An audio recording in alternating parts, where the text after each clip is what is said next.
네, 육과 말씀과 성령의 조화입니다. 육과 말씀과 성령의 조화. 지금 앞부분 간단히 이렇게 살펴보고 지난 시간 빠졌던 부분 보완하고 계속 이어서 가도록 하겠습니다. 90쪽에 보게 되어지면은 신약 시대는 성령이라는 삶이다. 동시에 우리 신앙은 철저하게 말씀과 성령이 조화를 이루는 삶이다 라고 하는 부분들을 우리가 함께 나누었습니다. 그리고 이런 삶의 본보기는 바로 우리 예수님의 삶인 것을, 그래서 철저하게 예수님께서 말씀과 성령이 조화를 이루었던, 또 그 삶의 성격까지도 잘 볼 수 있는 것이 91쪽에 보게 되시는 첫 번째 예수님은 철저하게 말씀에 의한 삶을 살으셨습니다. 물론 바리새인들도 철저하게 말씀에 의한 삶을 산다고 했지만은 바리새인들과는 다르다라고 말씀하셨죠. 예수님께서 말씀에 의한 삶을 사신 두 가지 중요한 요소가 있는데 92쪽에 보게 되면 첫 번째 예수님은 하나님의 말씀을 깊이 하셨다. 그래서 마귀가 말씀으로 시험했지만은 왜곡해서, 그러나 예수님께서는 그 말씀을 깊이 하셨기 때문에 마귀의 시험에 넘어가지 않고 마귀를 유혹을 물리칠 수가 있었음을 우리가 함께 살펴봤었고요. 또 하나는 마귀는 예수님을 천하만국과 그 모든 영광을 보여주면서 자신한테 절하면은 이 모든 것을 주겠다라고 했지만 예수님께서는 물리치셨죠. 이걸 통해서 우리는 예수님께서 자신의 전부를 걸고 말씀에 걸고 하나님을 따라가는, 말씀에 순종하는 그런 말씀이란 삶을 우리가 볼 수가 있다. 그런 부분을 살펴봤었고요. 그러나 바리새인들은 말씀하면서 말씀을 철저히 지키는 산다고 했었지만은 이와 같이 살지 않았다고 하는 것이죠. 말씀에 의한 삶을 살지 않았다. 말씀을 깊이 알지도 못했었고, 또한 말씀의 모든 것을 걸고 따라가지도 않았던, 그러니까 말씀을 믿지도 않고 실제적으로는 말씀대로 살지도 않는 그런 삶을 살았던 자들이 바로 바리새인들이다 라는 부분들을 우리가 살펴봤었고요. 그래서 97쪽에 보게 되자면은 예수님과 바리새인들을 비교할 때에 다른 점이 뭐냐? 바로 예수님에게는 다하트가 있었고 바리새인들에게는 다하트가 없었다라고 하는 것이죠. 즉 이 다하트라고 하는 것은 우리가 공부했듯이 하나님과의 이 다하트는 철저하게 말씀에 기초하고 있지만, 먼저 이 다하트는 하나님을 아는 지식의 다하트라고 말씀하고 있는 이 다하트는 철저하게 하나님과 친밀히 교제하는 가운데 하나님의 뜻과 의도와 목적을 깨닫고 그대로 순종의 삶으로 얻어지는 체험적인 지식이 다하트다. 예수님은 이 지식이 없었다라고 하는 거죠. 왜냐하면 바리새인들은 하나님과 친밀히 교제하며 동일한 삶을 살지는 않았던 거죠.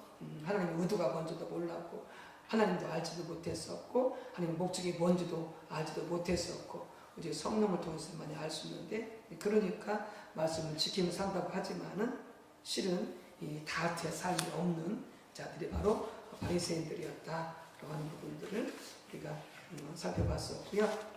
자, 그 다음에 보게 되어지면은 이제 우리가 빼먹었던 부분들이 101쪽입니다. 101쪽.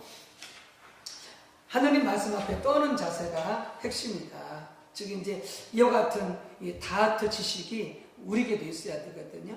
예수님께 분명히 있었었고 우리에게도 이 체험적인 이 하나님을 경험하는, 말씀을 실제로 경험하는 이 다하트 지식이 있어야 되는데, 이 다하트 지식을 가지려면은 어떤 자세가 중요하느냐? 하나님 말씀 앞에 떠는 자세가 핵심이다 라는 것이죠. 하나님 말씀 앞에 떠는 자세가 핵심이다. 이 자세가 있어야 우리가 다 같은 지식을 가질 수가 있습니다. 그러니까 바리새인들에게 없었던 게 바로 이 자세가 없었던 것입니다. 하나님 말씀 앞에 떠는 자세가 없었습니다.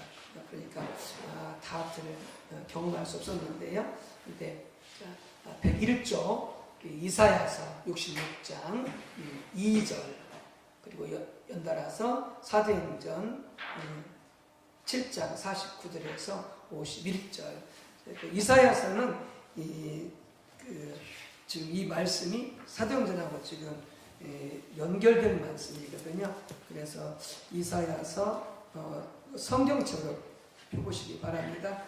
실은 1절, 2절을 읽어야 되는데 2절만 지금 기록해서 이사야서 66장 1절, 2절 그렇습니다.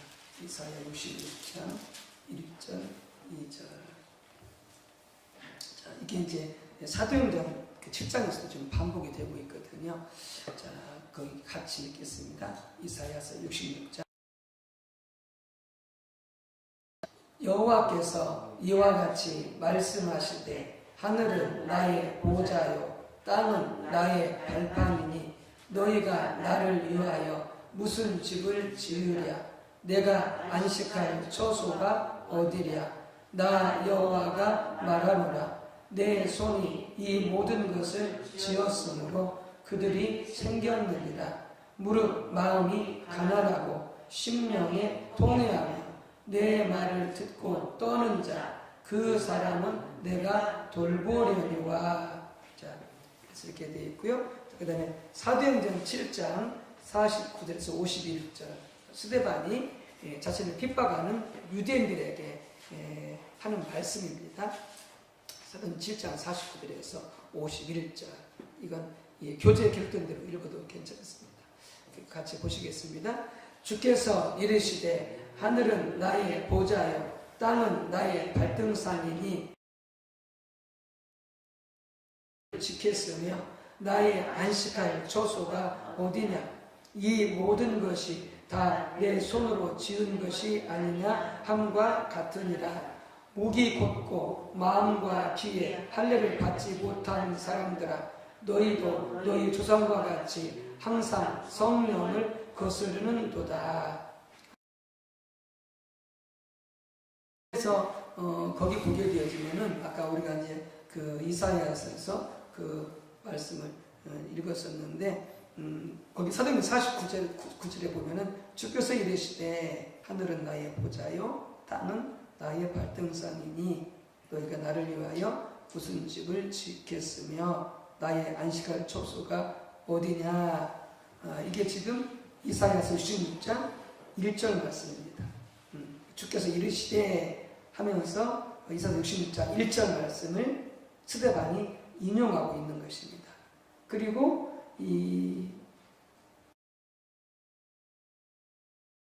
그래서 뭐가 빠졌냐면은 66장 2절이 빠져 있습니다. 2절이 들어가야 되는데 그 다음에 49절 50절에 이 66장 2절이 들어가야 되는데 스데반이 그것을 빼고서 바로 이어서 그들에게 하나님께 순종하지 않고 영적 분별력이 없음을 언급하고 있죠. 네, 그래서 그 관계를 먼저 이렇게 염두에 두시고 보시기 바랍니다. 자, 이사야서 66장 2절에 의하면 하나님께서 귀하게 여기는 마음의 자세는 어떤 자세입니까? 마음이 가난하고 심령이 통회하며 내 말을 듣고 떠는 자. 네, 그렇죠. 무릇 마음이 가난하고 심령에 통회하며. 그러니까 이런 자세를 가진 사람을 하나님은 귀하게 보신다는 거죠. 그런 사람들과 함께 하신다는 거죠. 그러니까 하나님은 성전에 거하시지만 당연히 성전에 거하시죠. 임재로. 그런데 하나님 말씀하시기를 거기서 이사야서 66장 1절이나 그 다음에 사도행전 7장 49절 말씀하시기를 내가 거할 곳이 어디냐 하시면서 그 다음에 하신 말씀이 뭐냐면은 통회하며 내 말을 듣고 떠는 자. 이런 자들의 삶 가운데 이런 자들에게 성전 삼고 거하시겠다는 거예요. 이런 자세를 가지고 있는 자. 그런 자들을 귀하게 보시겠다는 거예요. 다음 두 번째 사도행전 7장 49절에서 51절에 의하면 스데반을 핍박하던 유대인들은 어떤 자세가 없었습니까? 바로 그 앞에 자세가 없었던 거죠. 유대인들, 바리새인들 심령이 통회하고 하나님 말씀을 듣고 떠는. 네. 그래서 정말로 마음이 가난해서 그래서 하나님의 말씀을 구하고 하나님 뜻을 깨달아 알기를 구하고 그래서 구했더니 말씀이 임하고 뜻이 깨달아졌어. 그런데 내가 그렇게 살지 못했어. 그러면 심령이 애통하고 통회하고 회개하고 그 말씀 살지 못했음을 인해서 하나님 앞에 두렵고 떠는 자세가 있는 하나님은 이런 자들을 기뻐하신다. 이런 자들을 귀하게. 근데 바리새인들은 말씀하고 말씀을 지키며 산다고 하지만은 근본 중심에 이 자세가 없는 바리새인들. 이 자세가 없기 때문에 어떻게 되느냐? 51절에 그런 현상이 나타나는 거예요. 어떤 현상? 목이 곧고, 목이 곧다는 말은 뭐냐면은 교만하단 말이에요. 순종하지 않는다는 말이에요. 제 고집대로 한다는 말 갖다가 이 목이 곧다는 말이에요. 목이 곧고 마음과 귀에 할례를 받지 못했어요. 그러니까 마음으로도 듣지 못하고 귀로도 들을 수가 없는 거예요. 할례를 받아야만이 이게 마음으로 볼 수 있고 귀로 들을 수가 있는데 왜 그래요? 앞에 자세가 없으니까. 말씀을 받기를 원하고 말씀을 사모하고 말씀을 깨닫기를 원하고 그 말씀대로 살려고 하는 그리고 살지 못했으면 애통하고 통회하고 돌이키고 그렇게 하나님 말씀 앞에 떠는 이 자세가 있어야만이 우리가 말씀 앞에 겸손하여 순종하려고 하고 그래야만 우리한테 영적 분별력이 주어져서 볼 수 있고 들을 수 있고 깨달을 수 있고 그래서 우리가 순종하며 살 수 있게 된다는 것이지. 이 자세가 뭐다? 우리 신앙생활의 핵심이다. 그래서 마태복음에서도 예수께서 산상수훈에서 첫 번째가 어떤 자가 복이 있다고요? 심령이 가난하고 그 다음에 애통한 자가 복이 있다고 하잖아요. 거기서 같은 거. 이 자세와 같은 거. 심령이 가난한 자가 복이 있다. 그 다음에 애통한 자가 복이 있다. 라고 말씀이 지금 이런 자세를 구하시는 말씀이세요. 돈이 없어서 가난하다 그런 말이 아니고 이런 자세를 두고 심령이 가난한 자다 이렇게 말씀한다고 하는 거죠. 자, 그 밑에 보시겠습니다. 하나님께서 귀히 여기는 마음의 자세는 마음이 가난하고 그러니까 정말 엄청나게 하나님을 사모하는 거죠. 말씀을 사모하는 거죠. 왜? 말씀이 임해야만이 우리가 깨닫고 말씀대로 살 수 있기 때문에 간절히 말씀을 구하는 거죠. 하나님 뜻을 구하는 거죠. 그러니까 지금 여러분 여기 이 아침 오셨는데 마음이 가난하신 분들이죠. 말씀을 구하는 가난한 분들이죠. 그리고 어떻게 한다고요? 심령의 애통해야 하나님 말씀 앞에 두렵고 떠는 자세. 이 자세가 하나님께서 귀히 여기는 자세다. 이 자세가 있어야만이 바로 우리에게 다트, 하나님을 아는 지식이 주어진다는 거예요.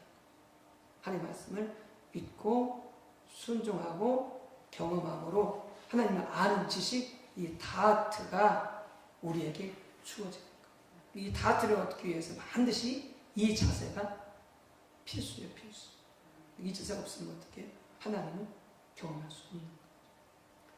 스데반을 대적하고 핍박하던 유대인들은 그들의 종교적인 전통과 의식에 대해서는 타의 추종을 불허할 만큼 뛰어난 열정을 가지고 있었습니다.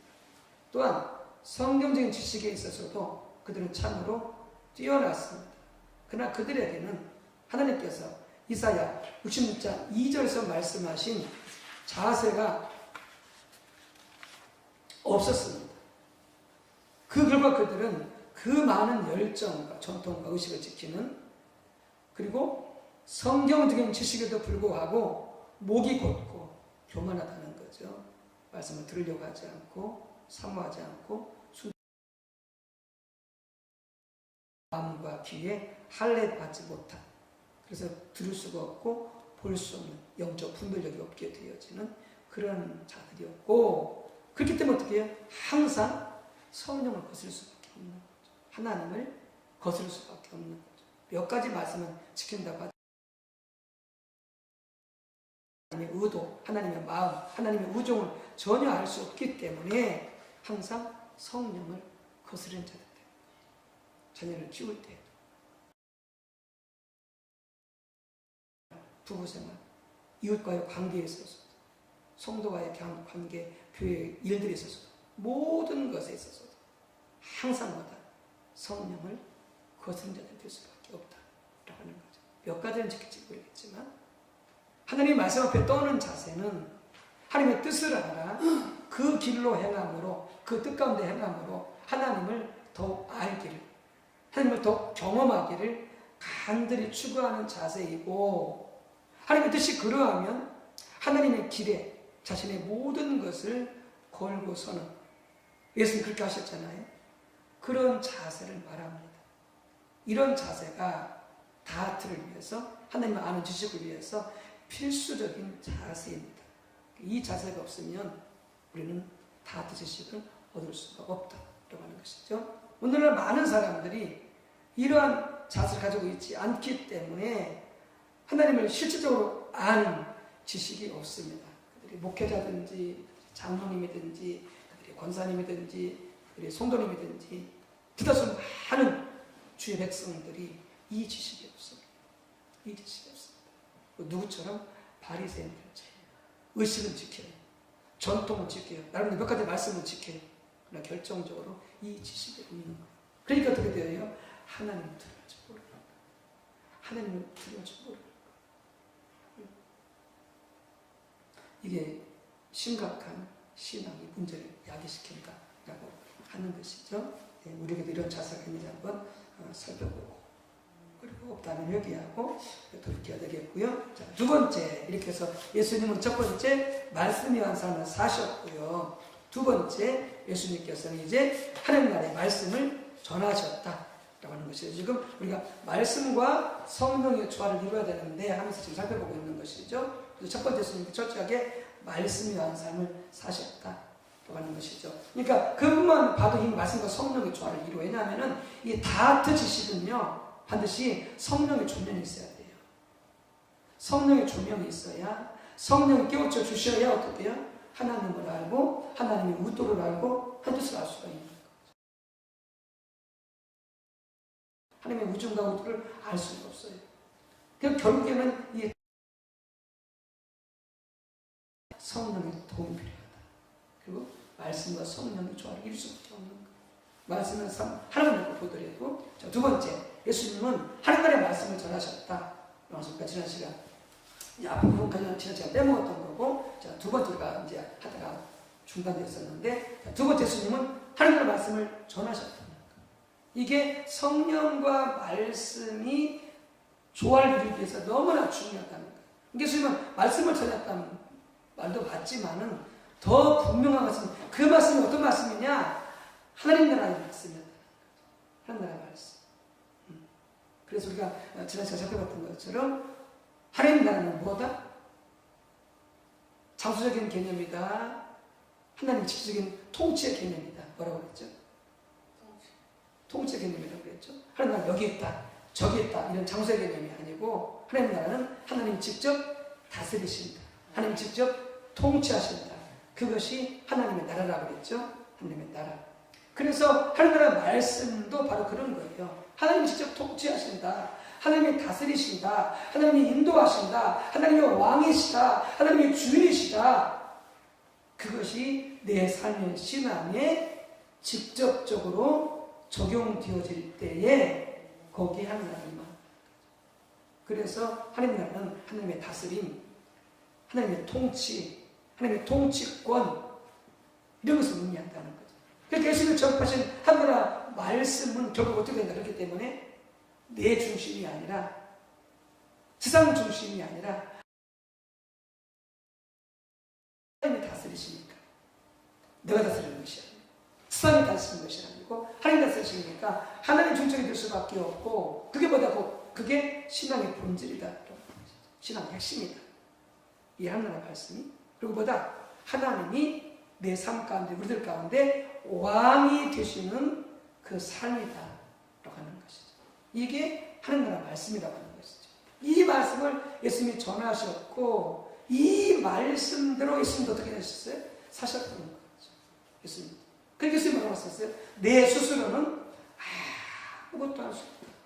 난 이 땅에 뭘 왔다? 아버지의 뜻과 아버지의 목적을 이루기 위해서 왔다. 이렇게 말씀하잖아요. 예수님 초창에 어떻게 사셨어요? 하나님 나라를 사셨어요. 하나님 나라를 초창에 사셨어요. 그리고 이 하나님 나라 말씀을 전했던 것이죠. 자, 103쪽 보시기 바랍니다.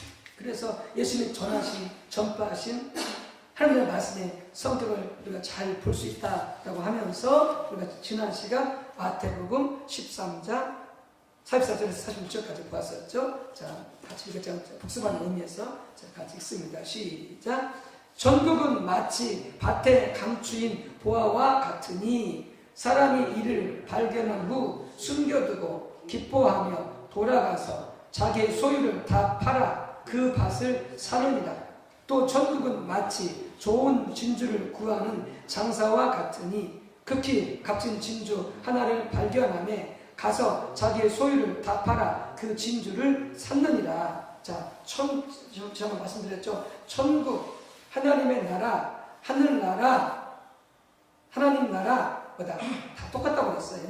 다 똑같다고 그랬어요. 똑같은 뭐라고요? 다 뭐다? 하나님 나라를 나타내는 여러 가지 말이라는 거예요. 예, 천국이니까 저기 있는 하늘에 있는 나라가 천국인가 이렇게 생각하지 마시고요. 뭐다? 이것은 하나님 나라라고 하는 거예요. 천국도 천국, 하늘나라, 하나님 나라 다 뭐다? 그건 하나님 나라를 표현하는 말이다. 하나님을 표현하는 말이다. 아까 말씀드렸듯이 하나님의 통치, 하나님의 왕 되신 것을 표현하는 말이다. 그러면서 천국을 뭘로 비유했어요? 마치 밭에 감추인 보화. 네, 천국은 어떠? 밭에 감추인 보화와 같다. 또 천국은 뭐와 같다? 진주.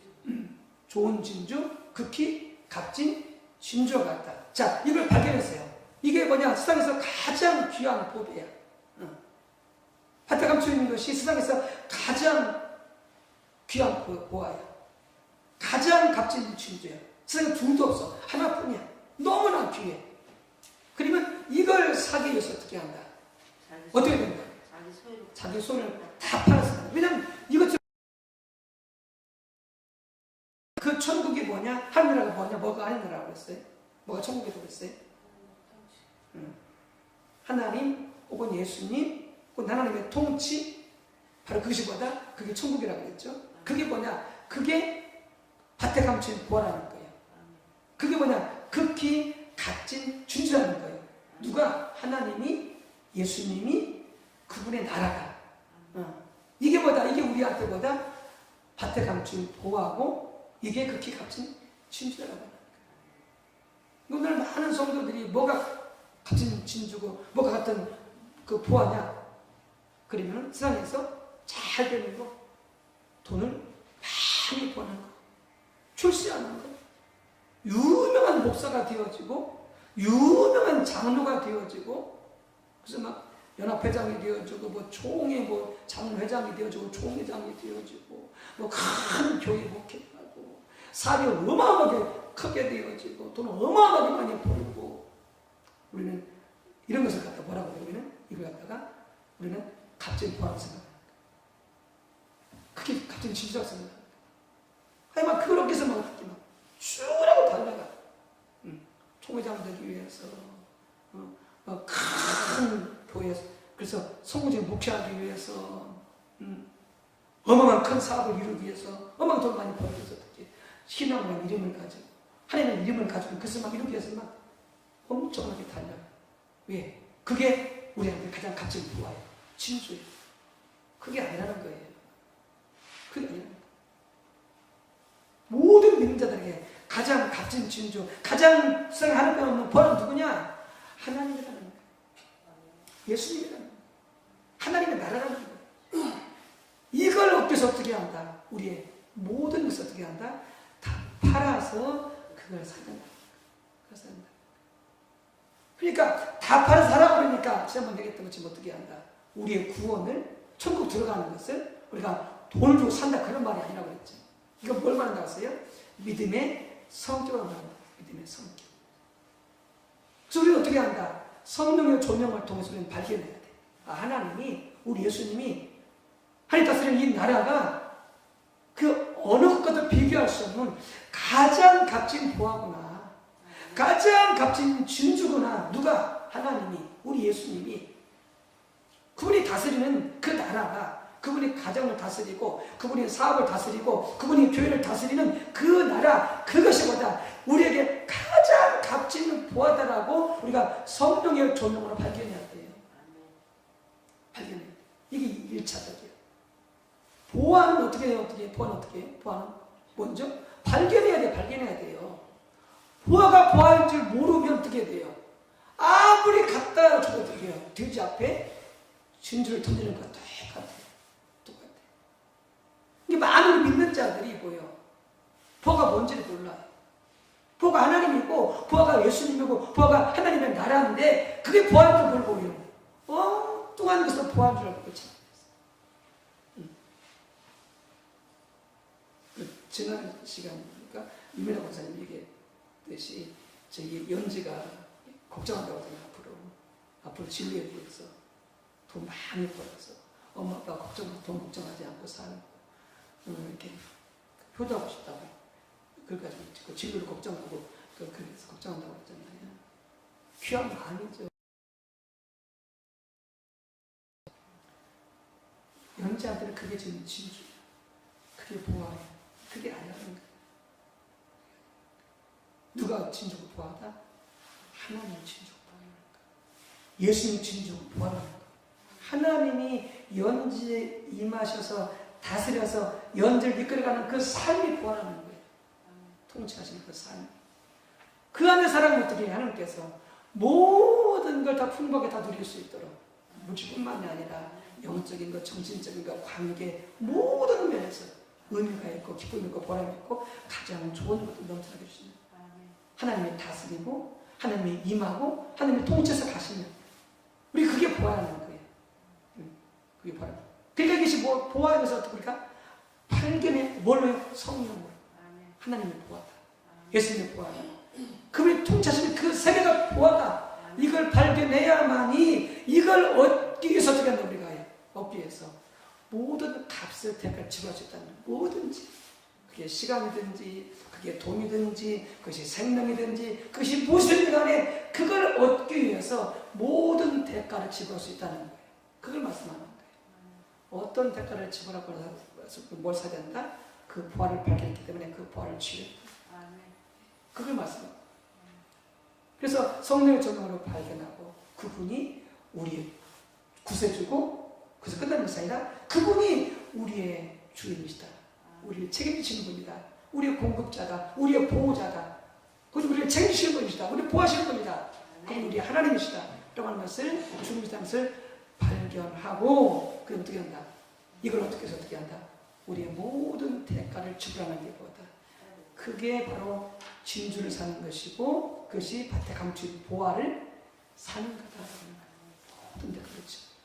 그게 이제 우리가 지난 시간 살펴봤던 것이고요. 자, 그 다음 넘어가서 좀 배울게 이제 누가복음 7장 25절에서 35절인데요. 자, 말씀은 긴데 그래도 우리가 읽어야 되겠죠. 자, 교독하면서 같이 한번 읽도록 하겠습니다. 자, 교독하겠습니다. 수많은 무리가 함께 갈새 예수께서 돌이키사 이르시되 물은 내게오는 자가 자기 부모와 처자와 형제와 자매와 더욱이 자기 목숨까지 위하지 아니하면 능히 내 제자가 되지 못하고. 네, 거기 보면은 수많은 무리가 예수님과 함께 갑니다. 그러니까 수많은 무리를 바라보시면서 돌이켜서 말씀하시는 거예요. 무릇 내게 오는 자는, 무릇 나를 따라오고자 하는 자는, 무릇 내 제자가 되고자 하는 자들은, 이렇게 말씀하시는 거예요. 주님을 따라오고자 하는 자, 주님의 제자가 되고자 하는 자, 모든 사람은 어떻게 알아? 자기 부모, 더욱 자기 모습까지 미워하지 않으면 날 따라올 수 없다. 두 번째, 27절. 누구든지 자기 십자가를 지고 나를 따르지 않는 자는 능히 내 제자가 되지 못하리라. 자, 주님을 따라가려면 누구든지 주님을 따라가려면 어떻게 하고요? 자기 십자가를 지고 어떻게 하라? 나를 따르라. 그 다음 십자가는 뭐였어요? 십자가는 사형하는 도구였어요. 그러니까 누가 십자가 지고 간다 그러면 아, 저 사람은 사형당하러 가는구나, 죽으러 가는구나. 우리가 나를 죽이지 않고서 어떻게 한다고요? 주님 따라갈 수 없다는 거예요. 주님 제자 될 수가 없다는 거예요. 두 번째. 자, 세 번째. 그 다음 여러분들 읽으세요. 시작. 너희 중에 누가 망대를 세우고자 할 때 자기의 가진 것이 중공하기까지 족하는지 먼저 앉아 그 비용을 계산하지 아니하겠느냐. 그렇게 아니하여 그 기초만 쌓고 능히 이루지 못하면 보는 자가 다 비웃어 이르되 이 사람이 봉사를 시작하고 능히 이루지 못하였다 하리라. 또 어떤 임금이 다른 임금과 싸우러 갈 때에 먼저 앉아 1만 명으로서 저 2만 명을 거느리고 오는 자를 대적할 수 있을까 헤아리지 아니하겠느냐. 만일 못할 터이면 그가 아직 멀리 있을 때 사신을 보내어 하체는 청할지니라. 자, 이게 세 번째예요. 이와 같이, 지금 앞에 비유를 설명했었죠. 이와 같이, 지금 앞에 있는 말씀을 이제 예수님께서 받아 사실 말씀이에요. 너희 중에 누구든지 자기의 모든 소유를 버리지 아니하면 능히 내 제자가 되지 못하리라 말하면서 세 번째 말씀하세요. 나를 따라오려면, 내 제자가 되려면 너의 모든 소유를 어떻게 하라? 다 버리라는 거예요. 그럼 이 말은 어떻게 하냐? 모든 재산 다 버리는 이 말이 아니고요. 모든 재산을 하나님의 주권에 맡기라는 거예요. 하나님의 주권 앞에 내려놓으라는 거예요. 내 제자가 되려면. 그러니까 내 재산이 내 거다 아니다? 내 게 아니라는 말이에요. 주님 것이다. 그러니까 11조만 바치고 나머지는 내 것이다 그 말이 아니에요. 11조는 당연히 하나님 것이고 10의 구도도 누구 것이다? 하나님 것이라는 거예요. 그러니까 10의 구도 어떻게 해요? 내 마음대로 쓰면은 안 돼요.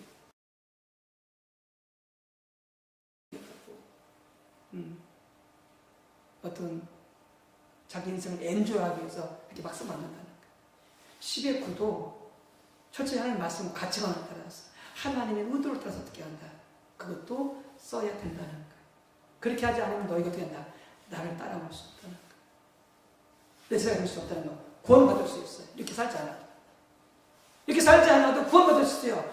물과 성령 소다는 구원받을 수 있어요. 전가할 수 있어요.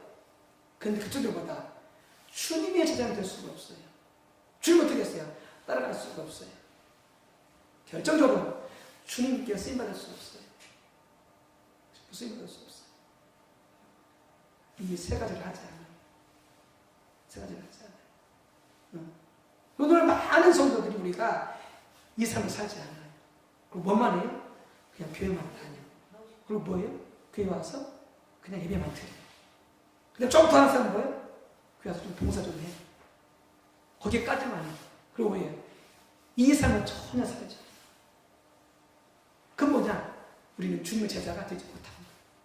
주님을 따라가는 자가 된 거예요? 아닌 거예요? 아닌 거예요. 그리고 주님을 쓰기를 원하시는데 우리 주님 앞에 어떻게 한다? 쓰임받을 수 없어요. 이 세 조건을 갖추어야 어떻게 한다? 주님께서 내가 너희가 내 제자가 되고 네. 자, 그럼 다시 한 문제 하나씩 봅시다. 자, 첫 번째 예수의 제자가 되려면, 예수를 따라가려면, 자, 세 가지. 뭘 해야 된다고 했죠? 첫 번째, 아까 세 가지 말씀하셨잖아요. 여기서. 첫 번째, 자기 부모와 처자와 형제와 자매와 더욱 자기 목숨까지 미워하지 아니하면 능히 내 제가 되지 못한다. 이렇게 말씀하셨잖아요. 첫 번째부터. 두 번째 뭐라고 그랬죠? 나를 따르라 그랬죠. 자기 십자가를 지고 나를 따라야 된다. 자, 세 번째 뭐라고 그랬죠? 네, 모든 소리를 버리고 나를 따라와야만이 나를 따를 수가 있고 내 제자가 될 수 있다고 그랬는데, 우리가 이렇게 생각하면은, 그렇게 하려면은, 그러면은 주의 종을 데려간 사람이 이렇게 살아야지 누가 이렇게 살 수 있냐, 다른 사람들 이렇게 말해. 그런데 주님 그렇게 말씀하고 있잖아요. 모든 성도가 이렇게 살아야 된다. 누구든지 이렇게 살아야 된다. 이렇게 살지 않으면 어떻게 된다고요? 내 제자가 될 수 없다는 거. 나를 따라갈 수 없어. 많은 성도들이 그렇게 말해요. 아이고, 주님의 종들은 그렇게 사는 우리가 어떻게 사냐고요. 많은 성도들이 이렇게 말해요. 그래서 어떻게 자기는 안 살아. 근데 말씀을 철저히 잘 따라야 됩니다. 오늘 본 말씀은 있잖아요. 수많은 무리가 주님 따라올 때 어떻게 돌이켜서 자기 따르는 수많은 무리한테 이렇게 말해요. 열두제자에게 말씀하신 게 아니에요. 물론 열두제자에게도 말씀하셨지만 모든 사람한테, 예수를 믿고 따르는 모든 사람한테 이 말씀을 하십니다. 기억하세요. 여러분들 생각 속에, 아이고, 목회자는 그렇게 살지 우리는 못 살아요. 성사들은 그렇게 살지 우리는 못 살아요. 맞아요. 이 말이 틀리다 맞다? 틀리다. 모두 이렇게 살아야 돼. 두 번째, 당신은 그 말의 의미가 각각 무엇이라고 생각합니까? 아까 저는 언급했지만, 자 보세요. 자, 자기 부모, 처자, 형제, 자매, 자기 목숨까지 가장 가까운 사람들을 미워해. 이 말은 미워란 말이 아니에요. 미워란 말이에요. 그러니까 우리가 사랑하라, 또 아내를 사랑하라 말씀하셨잖아요. 주님의 교회 사랑하신 대한도 사랑하라고 말씀하시, 절대 미워라고 말씀하지 않으셨어요. 성경 어디 봐도 미워라는 말씀이 없어요. 그럼 이 말씀이 뭐냐? 하나님을 최고로 사랑하라 그 말이에요. 하나님. 그러니까 하나님을 사랑하는 것이 이렇게 부모나 자식이나 자기 자신이나 형제나 그 주님을 사랑했을 때에 마치 너무나 주님을 사랑하기 때문에 자기 부모나 자기를 사랑하는 것이 미워하는 정도로 될 만큼, 그렇게 어떻게 알아? 하나님을 사랑하는 거예요. 그래도 어떻게 한다? 내 제자가 되어주고 나를 따라줄 거야. 예. 그러니까 다른 마태복음 보면서 뭐라고 말씀하냐? 너희가 너희 부모보다 너희 자식보다 나를 어떻게 알아? 더 사랑하라 이렇게 말씀합니다. 이렇게 보면 우리가 어떻게, 하나님은 너무나 욕심이 많으시다. 하나님 너무 이렇게 생각할 수 있잖아요. 왜 그러냐? 하나님보다 자식을 더 사랑할 때, 하나님보다 부모를 더 사랑할 때 그것이 귀한 것 같지만은 그때 부모는 자식을 우상이 되죠. 우상이 되죠. 그럼 어떻게 되냐? 그러면은 자식이 하자는 다 해요. 예, 자식이 우상이에요. 부모가 우상이기 때문에 부모가 하자는 다 해요.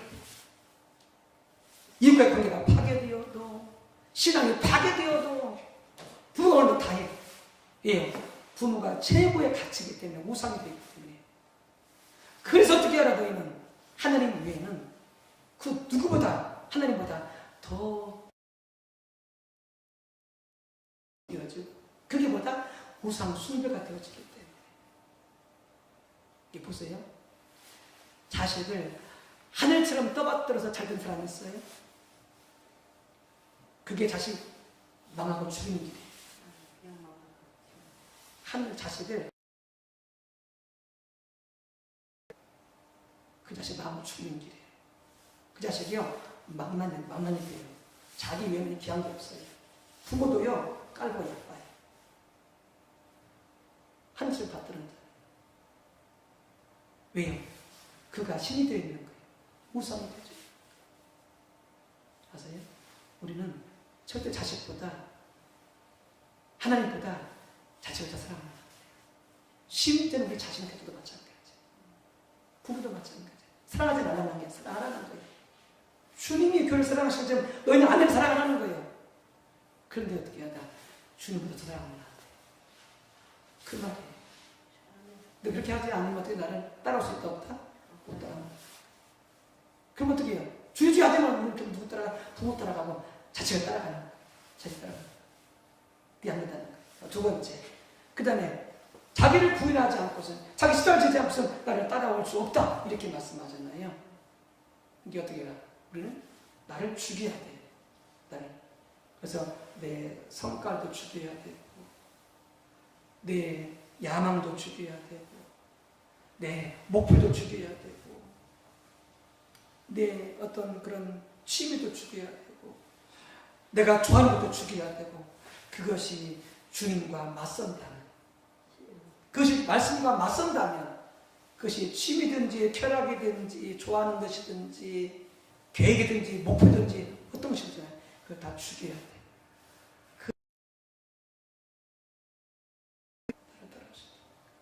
그게 뭐예요? 그게 자기를 부인하는 거예요. 자기를 십자가에 죽이는 거예요. 그렇게 놓고 보면은 우리가 죽은 것이 아직도 죽여야 할 것이 많아요, 적어요? 또 많아요. 나를 죽여야 많아요. 자, 세 번째. 너희 모든 소유를 버리지 아니하면 어떻게 한다? 대체가 되지 못할 것이다. 아까 말씀드렸던 것처럼 우리의 모든 소유의 주님 누구다? 하나님이시다. 주님이 쓰는 거예요. 우리 모든 소유권을 어떻게 하나? 그게 어떻게 하나? 하나님께 내려놓으라. 이게 지난번에 말씀드렸듯이 그 감리교의 어떤 그 목사님 그분이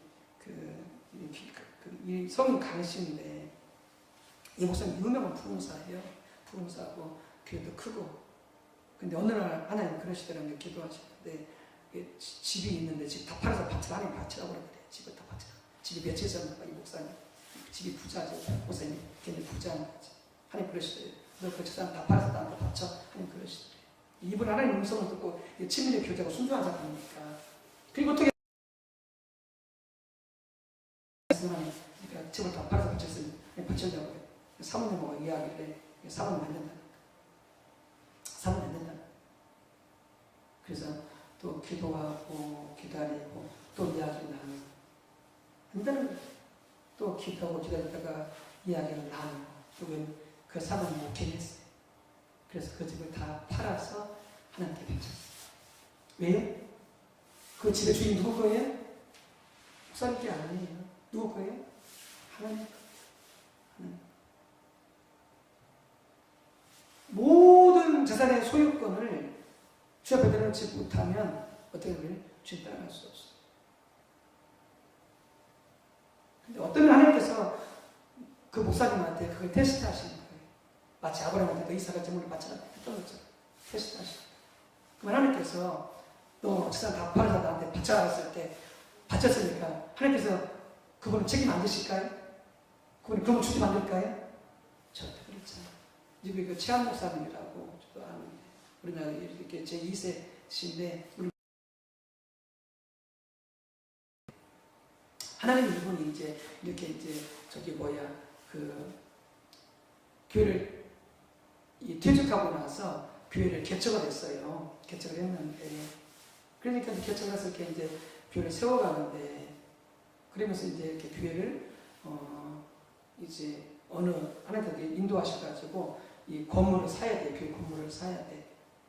근데 하나님께서 너 있는 거 다 바치라 그러더래요.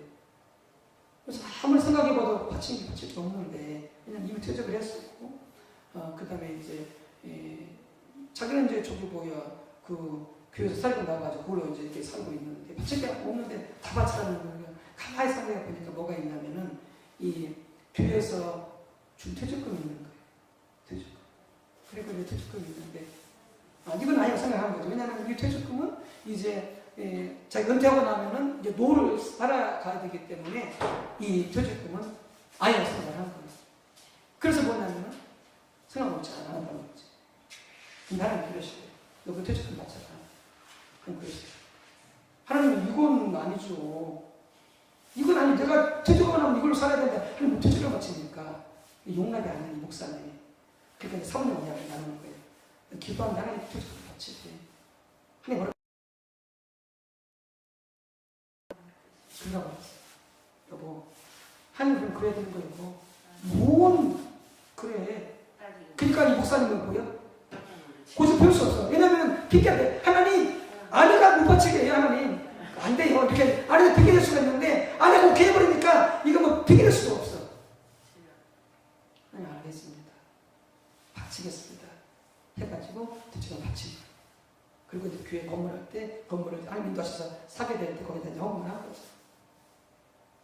그 뒤에 얼마 지났어. 좀 지났어. 하나님이 기가 막히게 노후에 사셨다. 무상으로 집을 주신다. 우리 마음껏 같지만은 아니에요. 큰 우리를 책임지시는 분이 있어요. 큰 우리 공급자세요. 이걸 못 내놓기 때문에 어떻게 자꾸 계산해 쌓고 우리가 어떻게 이걸 해보려고 쌓고 그런 자세가 어떻게 좀 따라갈 수도 없다? 못 따라가는 거예요. 그래요. 너희 모든 소유를 다 버려라. 나한테 맡겨라. 그리고 그래 어떻게 된다. 너희가 나를 따라갈 수 있다는 이건 아니죠. 예를 들어서 뭐 그런 어떤 자신 하나님의 신명한 교제 가운데 음성도 듣지 않는 가운데 막 교회에서 전 재산을 바치십시오. 건축하면 전 재산을 바치십시오. 그래서 막 바쳐버리고 이런 건 아니에요. 복 받으려면 여러분들 전 재산을 바치는데 여러분 자손들 대단한 복 받으면 여러분 집안에서 바치십시오. 이렇게 막 봉사들 막 설교하거든요. 목사님 막 설교하거든요.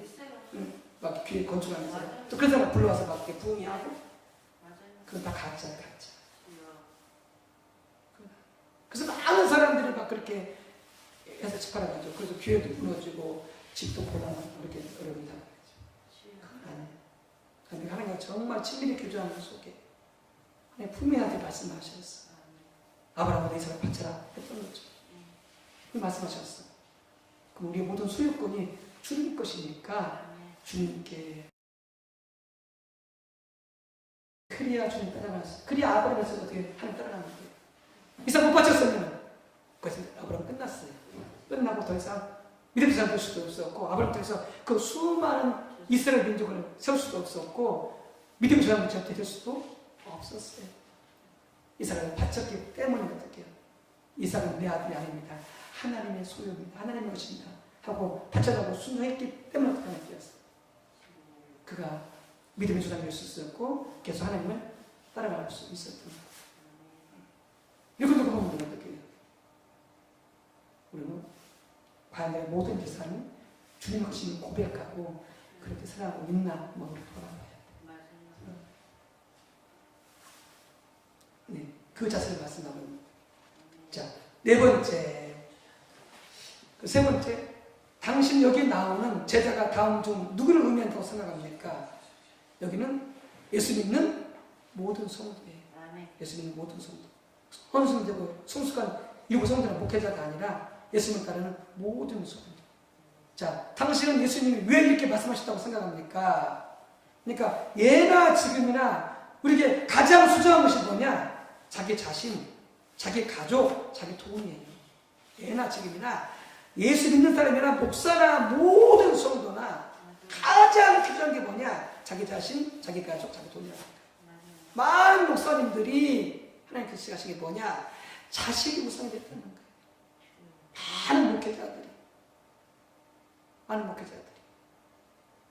이게 저도 주의해야 되고, 저도 점검을 해야 돼요. 자식이 우상이 되어져요. 많은 목회자들이.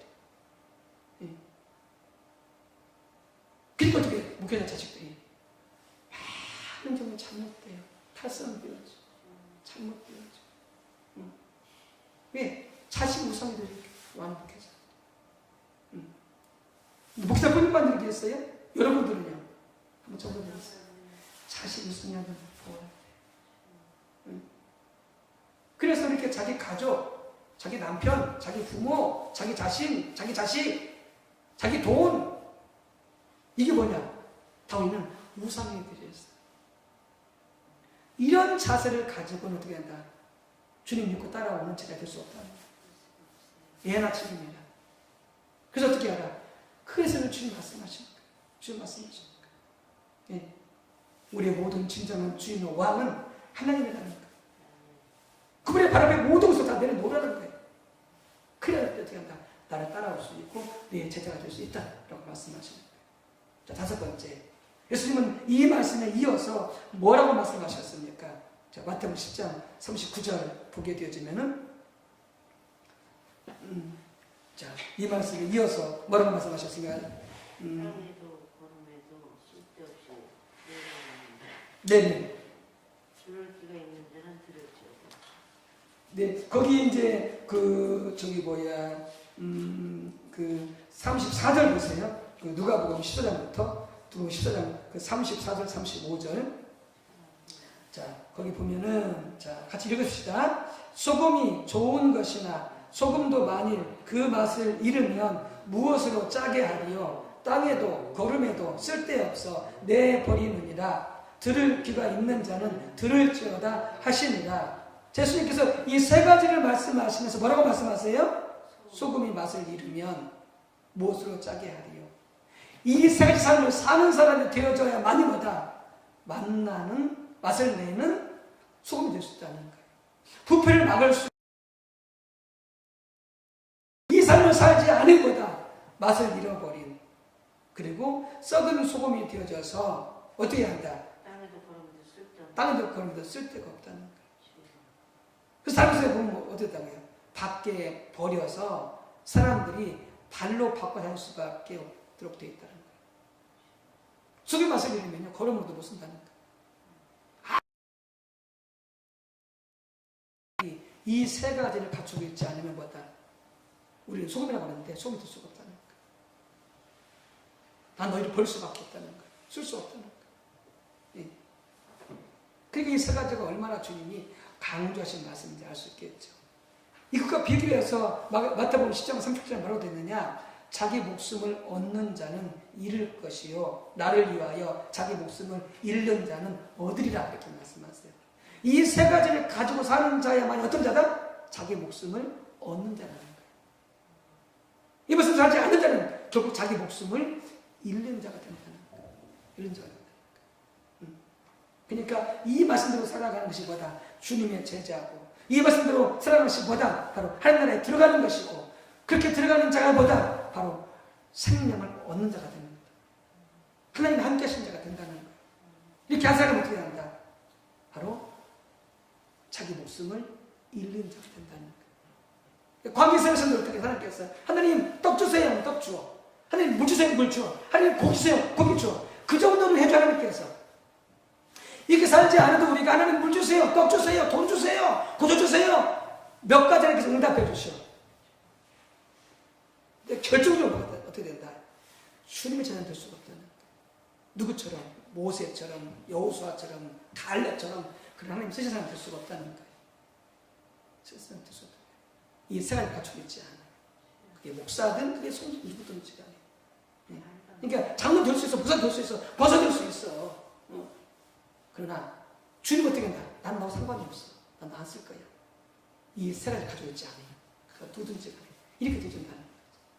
이 세 가지를 갖춰야 된다. 그가 목숨을 얻는 자가 된다. 세상에서 맛을 내고 세상의 부패를 방지하는 그런 진정한 수고의 삶을 살 수가 있다. 아멘. 네. 이 말씀은 얼마나 중요하게 강조해서 하시는 말씀인 줄 아시겠죠. 아멘. 네. 자, 일단 여기까지 하고 좀 시간. 목사님 네. 합격됐답니다. 아 그래 할렐루야. 네. 네. 오늘 처음 오셨댔대요. 아멘. 네. 감사합니다. 지금 집으로 오고 있대요. 청원경찰 유력서 냈거든. 울산에 거기 사직서 내고 엄마가 아프다고 왔잖아. 세 번째는 모든 소유를 다 버리라. 주님 보내는 이 세 가지를 말씀하셨잖아요. 그래서 이제 그럼 왜 예수님이 이렇게 말씀하셨습니까? 주제가 설명을 드리고 나갈게요. 예나 지금이나 우리에게 가장 소중한 것은 자기 자신, 자기 가족, 자기 돈 등일 것입니다. 그런데 하나님 혹은 예수님이 우리의 진정한 주인이요 왕이 되시려면 우리에게 소중한 것들이라도 하나님의 발 앞에 내려줘야 합니다. 하나님 믿는 우리는 하나님 혹은 예수님을 사랑한다고 말하고 또 하나님 예수님이 우리의 주인이요 왕이라고 고백합니다. 그러나 우리의 소중한 것들이 하나님의 예수님 발 앞에 내려지지 않는다면 실제로는 하나님이 우리의 주인이나 왕이 되는 것은 아닙니다. 그러겠죠? 우리 자신이 우리의 주인이고 우리의 왕입니다. 그래서 우리 잘못된 신앙은 자기 자신과 자기 가족과 자기 돈이 얼마만큼 유익이 되는가에 따라 하나님을 사랑하기도 하고 하나님께 순종하기도 하는 것입니다. 결국 하나님을 사랑하고 하나님께 순종하는 것의 가장 중요한 기준은 자기 자신과 자기 가족과 자기 재산 등 자기가 가지고 있는 소중한 것들에게 얼마나 유익이 될 것인가에 딸려 있습니다. 성경에 의하면 이와 같이 우리에게 세상적으로 육신적으로 소중하게 생각되어지는 것이 바로 뭐다? 우상이고 이런 소중한 것들을 섬기는 삶이 바로 우상 숭배인 것이다. 자, 그 다음에 오늘날 많은 성도들은 예수님의 이러한 말씀들을 들을 때 부담스러워합니다. 부담스러워하죠. 왜냐하면 그들의 눈과 생각은 이 말씀을 따라가는 데 있어서 치러야 될 대가에 맞춰져 있기 때문입니다.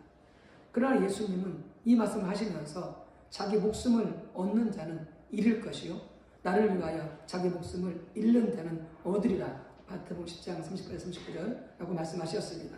여기서 우리는 마태복음 13장과 누가복음 14장의 두 구절이 서로 연결되는 것을 볼 수 있습니다. 누가복음 14장 아까 세 가지 그것 주님이 나를 따르려면 했던 세 가지고요. 마태복음 13장 아까 처음 살펴봤던 극히 값진 진주와 같고 밭에 감춘 보화와 같다. 모든 것을 팔아서 그것을 사야 된다. 라고 했던 그 말씀이 마태복음 13장의 말씀이에요. 이 두 가지가 연결되는데 다시 말해서 예수님께서 누가복음 14장에서 말씀하신 자기의 소중한 것들을 주님의 발 앞에 내려놓는 것이 마태복음 13장에서 말씀하시는 자신의 모든 소유를 팔아서 보화를 사는 것과 같습니다. 이해하시겠죠? 그래서 우리가 우리의 소중한 것들까지 주님의 발 앞에 내려놓고 주님을 따를 때 우리는 보화, 즉 하나님의 나라 혹은 하늘나라 왕이신 하나님 예수님을 얻게 될 것입니다. 그래서 계속 말씀하신 거예요. 내가 복이다. 내가 생명이다. 내가 샬롬이다.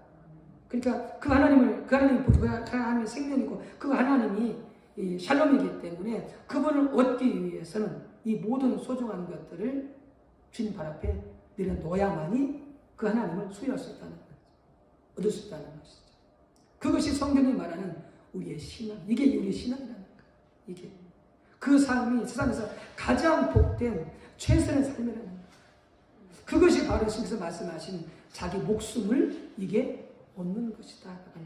이렇게 살지 않으면 자기 목숨을 미워하는 것이고 결국 자기 목숨을 잃는 것이 된다. 잃는 것이 된다.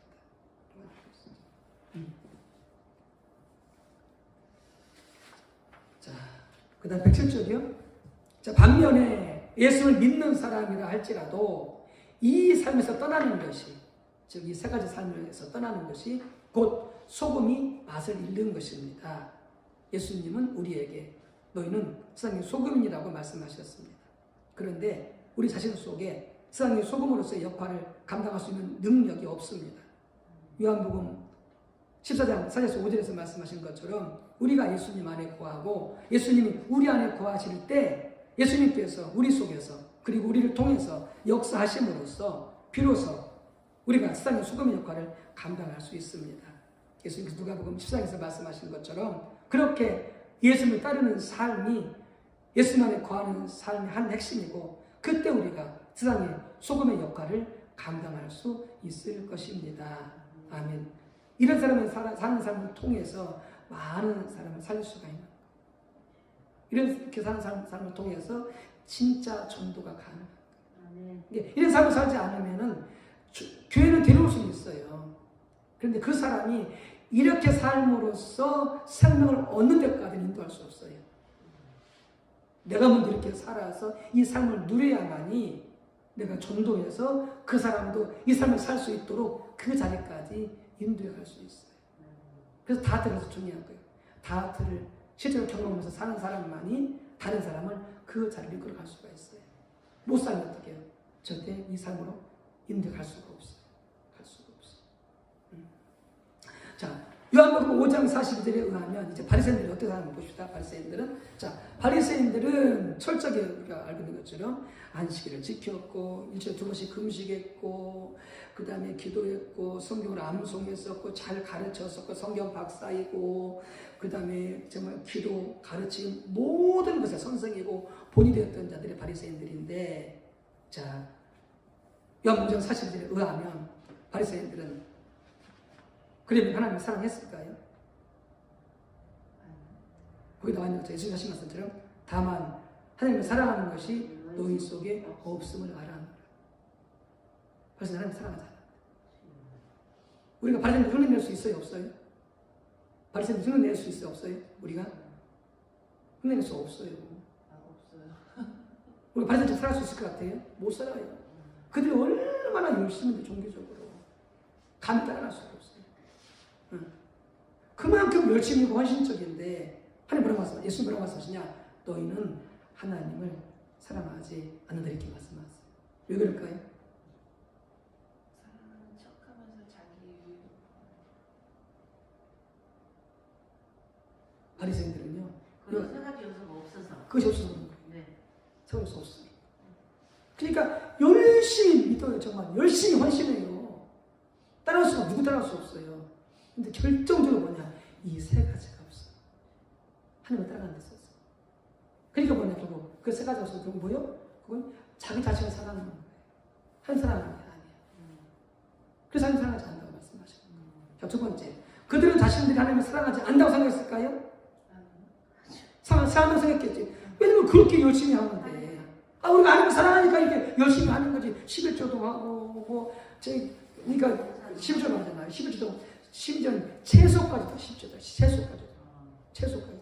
뭐 자잘한까지 다 11조 나오잖아요. 철저하게 11조 하는 거예요. 그들 생각하기에 우리가 하나님을 사랑하니까 이렇게 하는 거지 이렇게 말할지 모르지만 그냥 그들의 근본 중심이 뭐냐? 자기 탐심 때문에 그렇게 하는 거예요. 자기가 복받아서 그렇게 하는 거예요. 함상에서 하는 게 아니고 자기 탐심, 자기 복받아서 그렇게 하는 거예요. 세 가지가 없으면서. 근데 그걸 자기 분별하지 못하니까 하나님은 사랑스럽게 했다고 착각하는 거지. 자, 다음의 구절들에 의하면 그들이 무엇이 하나님 발 앞에 내려지지 않았습니까? 자, 마태복음 23장 5절 7절 한번 봅시다. 뭘 하나님 앞에 내려놓지 않았는가? 시작. 그들의 모든 행위를 사람에게 보이고자 하나니 곧 그 경문 띠를 넓게 하며 옷을 길게 하고 잔치의 윗자리와 해당의 높은 자리와 시장에서 문안받는 것과 사람에게 납비라 칭함을 받는 것을 좋아하느니라. 자, 그들은 하나님 앞에 뭘 내려놓지 않았어요? 자기의 교만, 자기 자랑. 네, 거기서 한번 보십시다. 자, 사람에게 보이고자 한다. 네. 모든 행위를, 그들의 모든 행위를 사람에게 보이고자 한다. 왜 보이려고 그러겠어요? 자랑을. 사람이 알아줬으면 좋겠어. 이렇게 했다는 거죠. 이렇게 하고 있다는 거죠. 인정해줬으면 좋겠어. 여러분 마음속에 인정을 보세요. 나 교회에서 막 열심히 일해. 막 열심히 봉사해. 알아줬으면 좋겠어. 목사님도 알아주고, 장로님도 알아주고, 권사님도 알아주고, 시장도 알아줬으면 좋겠어. 그런 마음이 있어요, 없어요? 있었어요. 우리 교회에서 있어요, 없어요? 있겠죠. 있었을 것 같아요. 잘하고 뭐 하는 게 없어서 기억이 잘 안 나요. 아니 그래서 열심히 하잖아요. 찬양하고 전도도 하고 그래서 뭐 열심히 하잖아. 네. 근데 우리한테 이런 마음이 보이고자 알아줬으면 하는 거. 알아줬으면 하는 거. 왜냐면 그게 자기 자랑이 되니까. 잘한다. 열심히 한다. 아니 우리가 남은 칭찬하고 격려해줘야 돼. 남은. 수고하셨습니다. 아이고 잘하셨어요. 남은 하지만은 나는 어떻게 해야 돼요? 그걸 받으면 안 돼. 그걸 원하면 안 돼. 왜? 그걸 원하면 뭐예요? 이게 내 자랑이 되어지는 거예요. 내 명예가 되어지는 거예요. 이 공동체 속에서 내 존재에 대한 뭐야? 확실하게 각인을 시켜주는 거예요. 나 이런 사람이야, 우리 교회에서. 나 이런 사람이야. 하느님 앞에 보여. 자들들은 않지 않은 거예요. 자기 부인하라고. 보십니까? 그 경문띠를 넓게 하고 옷을 길게 하고 어디 앉아요? 잔치의 윗자리, 해당의 높은 자리, 세상에서 문안받는 것, 사람에게 납비라 칭함받는 것, 이게 다 보여. 자기 자랑, 자기 명예, 사람들이 평가주길 바라는 것, 이걸 부인하지 않으면 된다. 너희는 나를 따라올 수 없다. 내 지대가 어떻게 된다? 될 수가 없다. 그러니까 바리새인들이 어떻게 한다? 열심히 하는데 어떻게 한다? 결국 이것 때문에 열심히 하는 거예요. 사람에게 보이려고, 사람한테 자랑하려고, 사람들한테 어떻게 해요? 자기 이렇게 얼마나 귀한 사람인 것을 그렇게 나타내기 위해서. 그래서 어떻게 한다고요? 그렇게 해서 그 말씀이라든지 기도라든지 금식이라든지 이런 것들을 열심히 하는 게 그러냐? 이것 때문에 그런 거예요. 명예욕 때문에. 자기 자랑이 되기 위해서. 나도 마찬가지예요. 나도 마찬가지. 왜 그렇게 열심히 하느냐?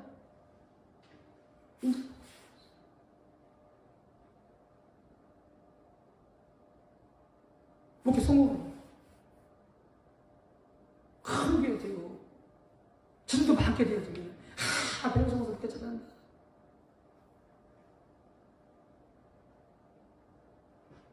누구 때문에 못 하는 거야? 그렇게 되어져요. 누구 때문에 못 하는 거야? 하나님이 나 때문에 못 하는 거예요. 그러니까 나 때문에 못 하는 거지. 내 자랑이 되기 위해서. 그렇게 되면 되겠다. 주님 따라갈 수 없다니까. 주님 제대할 수 없다니까. 사람 속일 수 있어요. 누구 못 속여요? 하나님 못 속여요. 우리 중심이 어떠한지 하나님 하나님 보고 계셔. 우리 생각이 어떤지 하나님 뻔히 보고 계셔. 자, 그 다음 지금 뭘 예를 들어 봅시다. 이게 결국 뭐냐면은 이게 명예요. 사람의 평가. 그러니까 뭐야? 하나님보다 자기가 사랑하는 거예요. 하나님 자기가 더 사랑하는 거예요. 그리고요, 자기를 부인하지 않는 거지. 부인하는 것 같은데? 주님 위하는 것 같은데? 주님 사랑 같은데? 절대 그런 것이 아닌 거지. 그 다음에 바리새인들 내놓지 않는 게 뭔가 봅시다. 누가복음 16장 13절 14절 시작. 지 바인이 두 주인을 섬길 수 없나니 혹 이를 미워하고 저를 사랑하거나 혹 이를 중히 여기고 저를 경히 여김이니라. 너희는 하나님과 재물을 겸하여 섬길 수 없느니라. 바리새인들은 돈을 좋아하는 자들이라. 이 모든 것을 듣고 비웃거늘. 자, 예수 말씀에서 너희는 하나님과 재물을 돈을 겸하여 섬길 수 없다. 근데 바리새인은 어떤 자들이었다고요? 돈을 좋아하는 자들. 그렇게 철저히 11주 하는데, 짜니까 철저히 11주 하는데, 하나님 말씀하시기를 너희는 돈을 좋아하는 자들이다. 그러니까 10분의 1은 뭐예요? 하나님께서 인정했던 거예요. 나머지 10의 9에 대해서 어떻게 해요? 인정하지 않았다. 이러지 않았다. 하나님을 봤어요. 어떤 자들은 돈을 좋아하는 자들이다. 그 모든 소유를 하나님께 내려놓지 않아요. 그러니까 뭐예요? 겉으로 봐서는 그 많은 납비가 없어. 그 많은 하나님의 제자가 없어. 근데 결정적으로 주님 보시기에 이 세 가지가 없는 거예요. 그러니까 바리새인들은 어떻게 해요? 버림받는 거예요. 버림받는 거예요. 주님 쓸 수 없는 거예요. 그거 누구 쓰셨어요? 빈들의 광야에 있었던 세례요한을 쓰신 거예요. 아무도 주목하지 않는, 아무도 보지 않는, 초라하고 세상에서 전혀 뛰어나지도 않는, 그러나 이 세 가지가 이미 갖춰져 있는 하나님은 세례요한을 쓰신 거예요. 바리새인들을 안 쓰시고. 자, 우리 보십시다. 예수님은 바리새인들이 하나님을 사랑하지 않는다고 말씀하셨습니다. 당연히 그들은 자신들이 누구보다 하나님을 더 많이 사랑한다고 생각했을 것입니다. 그러나 그들은 명예욕과 사람들 앞에서의 평가 등 그들 자신이 하나님 앞에 전혀 내려져 있지 않았습니다. 그리고 그들의 돈이 하나님 앞에 내려져 있지 않았습니다. 그러면 하나님의 관점에서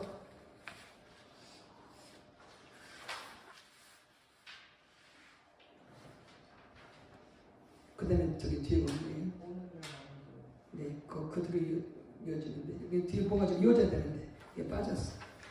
하나님의 관점에서부터 뭐야 그들이 저기 뭐야 그 주님 제자 될 수가 없는 거죠. 하나님 다른 데 될 수가 없는 거죠. 108조 오늘날 많은 교회에서 말씀을 외치면서도 예수님 전하셨던 것 같은 성격의 하나님 나라 말씀을 전하지 않는 경우를 볼 수 있습니다.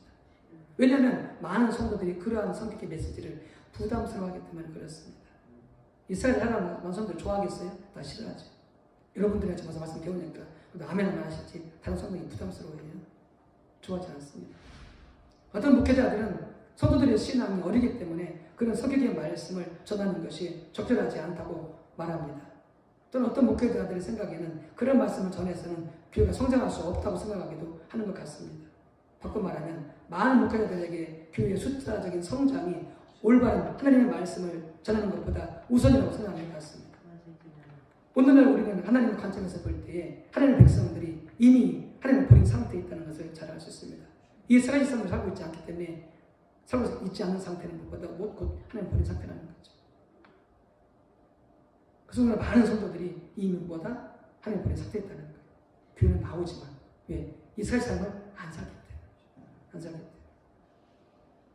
그러나 많은 목회자들은 그들이 하나님을 떠난 영적 상태와는 상관없이 성도들이 떠난 영적 상태와 상관없이 그저 성경에 나오는 좋은 약속들만 임의로 골라서 그들에게 축복을 예치기 바쁩니다.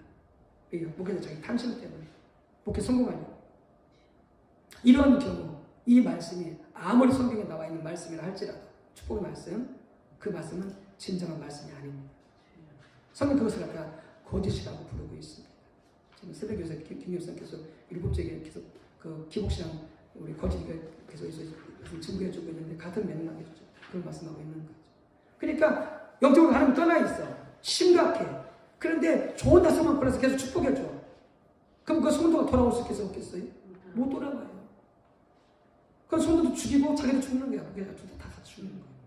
바리새인하고 똑같은 거예요. 성도들이 듣기를 싫어하고 좋아하지 않다는 노래를 듣기에 바르게 선포해야 된다. 그래야 듣는 사람에도 깨닫고 따라올 수 있다는 거죠. 네. 네.